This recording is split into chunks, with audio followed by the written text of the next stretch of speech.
Sœur, ma question est basée sur les temps d'Abimélec, Abraham et Sarah, plus particulièrement sur Genèse 20, verset 2. Je peux lire?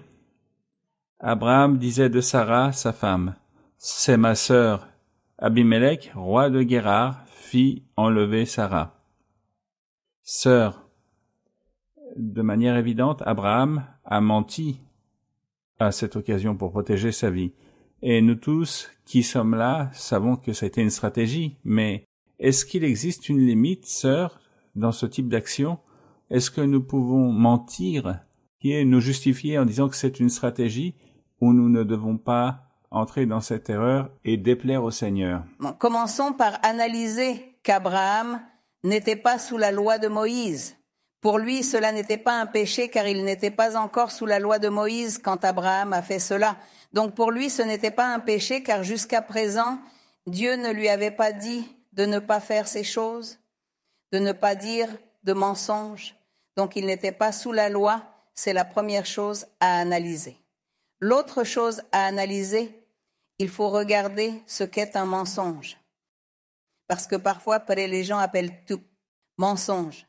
Et il s'avère que toutes les situations ne sont pas un mensonge. Le mensonge est celui qui détruit. Le mensonge détruit quelqu'un, quelque chose. Il fait du mal à l'autre personne. Un mensonge fait beaucoup de mal. Il fait du mal. Et si nous allons dire qu'Abraham a menti, non, parce qu'il ne faisait de mal à personne. Quand il a dit « c'est ma sœur », au contraire, il était en train de sauver sa vie. Il sauvait sa vie et préservait également la dignité de sa femme. C'est ce qu'il faisait. Donc, il n'était pas en train de mentir. Il ne mentait pas parce qu'il l'a dit pour se sauver lui-même.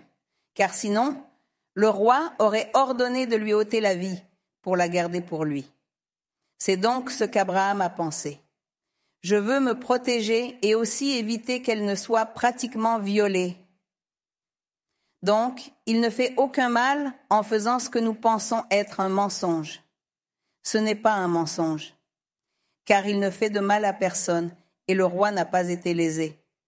Ou d'une certaine manière, le roi, Dieu, lui a révélé. Il a révélé qu'il fallait faire attention à ne pas toucher cette femme. Dieu l'a révélé, mais c'était aussi un bénéfice pour ce roi. Et ce mensonge n'a fait de mal à personne. Donc, les mensonges que Dieu réprouve dans la Bible sont ceux qui nuisent, qui font du mal, qui trompent.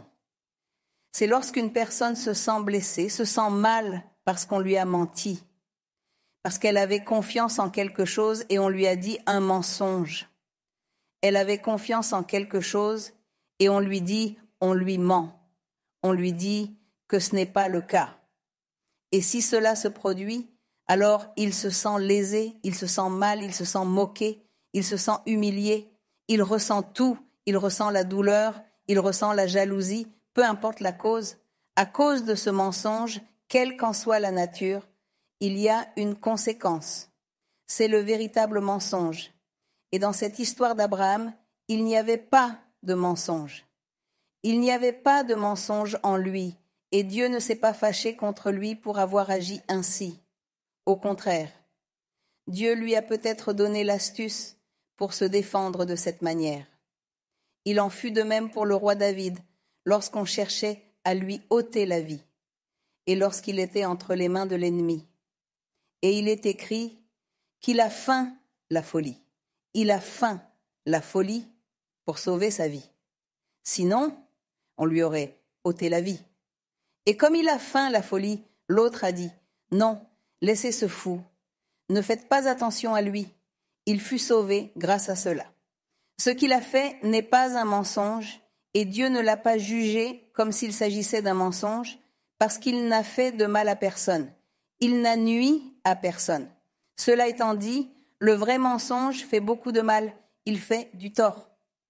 Le vrai mensonge nuit à beaucoup de gens, à d'autres personnes, à une foule de gens ou à une seule personne, selon le mensonge, selon ce qui est menti, ce qui est dit, ce qui est affirmé. Alors oui, cela fait du mal et oui, c'est ce qui est péché devant Dieu. Quelqu'un fait confiance et l'autre lui raconte des mensonges. et des mensonges et continue à faire confiance, puis se sent trompé, je me sens trompé. Je t'ai cru, je croyais en toi, je pensais que tu faisais ceci, je pensais que tout cela était correct.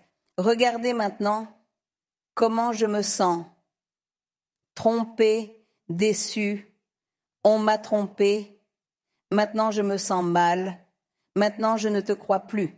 C'est-à-dire, vous voyez que le mensonge entraîne des conséquences désastreuses.